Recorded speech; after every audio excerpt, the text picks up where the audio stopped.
The church was glowing. Soft white lights shimmered along the walls. Roses lined the aisle and gentle music floated through the air. Everyone stood as the doors opened. My daughter Emily stepped inside. She looked beautiful, too beautiful. Her white gown flowed behind her, her veil resting gently over her face. People whispered in admiration. Cameras flashed. Smiles filled the room. But I didn't smile, because I knew my daughter, and something was wrong. As I stood at the front waiting to walk her down the aisle, I noticed her hands trembling slightly around her bouquet. Her smile didn't reach her eyes. When she looked at her fiancé, Ryan, her gaze flickered away almost instantly. Most fathers would have blamed nerves. I blamed fear. When Emily reached me, I leaned in. "You okay, sweetheart?" I whispered. She nodded quickly. Too quickly. Then, as the music swelled and the pastor prepared to begin, Emily suddenly squeezed my hand. Hard. She leaned close and, without anyone noticing, slid something from inside her bouquet and pressed it into my palm. A folded note. Her voice barely moved her lips. "Dad, help me." My heart stopped. I opened the note with shaking fingers. "Dad, please don't let me marry him. I'm scared. I can't say anything out loud. Please help me." The words blurred as my eyes filled with tears. For a moment, the world disappeared. The guests, the music, the flowers. All I could see was the little girl who used to climb into my bed during thunderstorms and whispered, "Daddy, I'm scared." I looked at Ryan. He stood tall in his tuxedo, smiling confidently, greeting guests like a man who believed he had already won.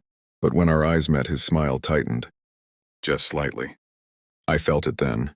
Something wasn't right. The pastor cleared his throat. "Who gives this woman?" "I do," I said automatically, but my voice cracked.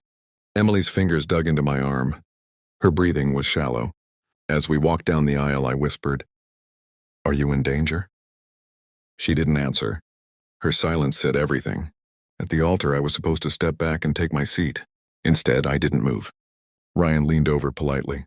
"Sir?" I stared at him. "Give me a moment with my daughter." His jaw tightened.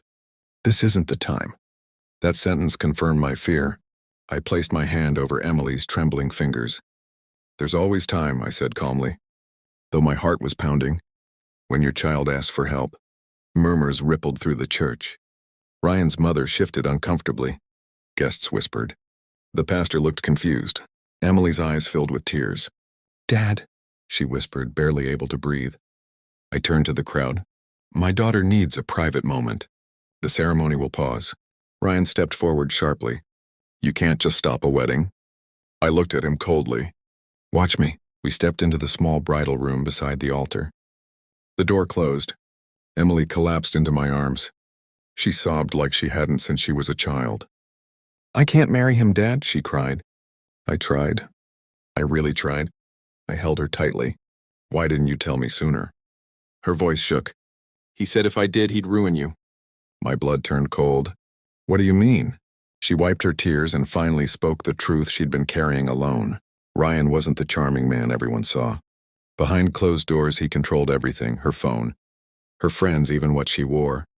When she tried to postpone the wedding, he threatened to expose private photos he had pressured her into sending years earlier. "He said no one would believe me," she whispered. "He said you'd be ashamed." My fists clenched.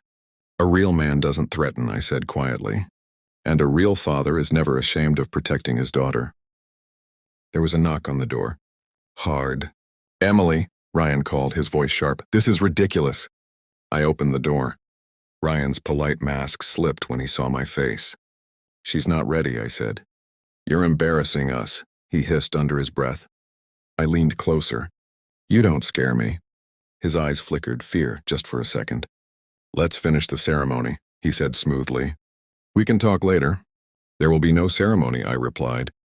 The room outside buzzed with confusion. Ryan's parents rushed over.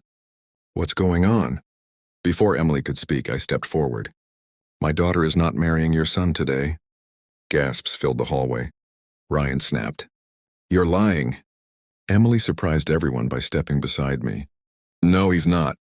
Her voice trembled, but it was strong. "I'm scared of you, Ryan." Silence crashed down. The guests could hear everything now.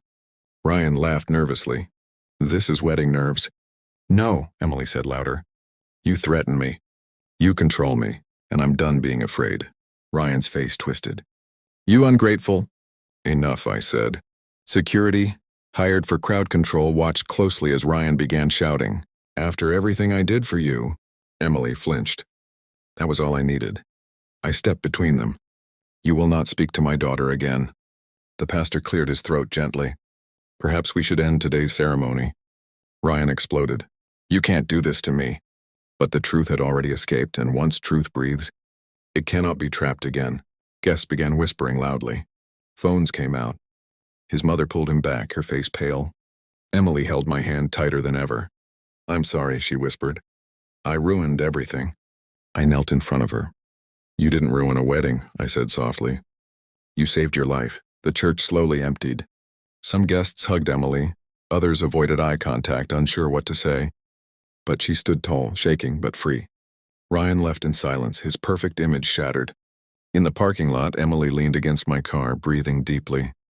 I thought you'd be angry, she said quietly. I looked at her in disbelief. Angry, I said. Emily, the only thing that would have destroyed me is losing you. She cried again, this time from relief. In the weeks that followed, the truth came out fully. Other women contacted Emily after hearing what happened. They shared similar stories about Ryan. His reputation collapsed. His job put him on leave. His threats meant nothing once exposed. Emily moved back home. We painted her old room together.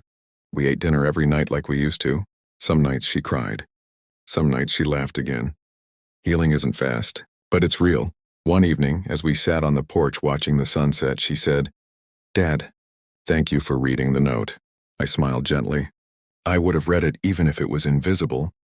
She leaned her head on my shoulder. I didn't need a husband that day, she said. I needed my father. And I realized something powerful. Walking your daughter down the aisle is an honor. But walking her away from danger? That's love. Sometimes a wedding doesn't end with vows. Sometimes it ends with a promise that no matter how old your child becomes, when they say, Dad, help me, you stand up. You listen, and you protect them. Always.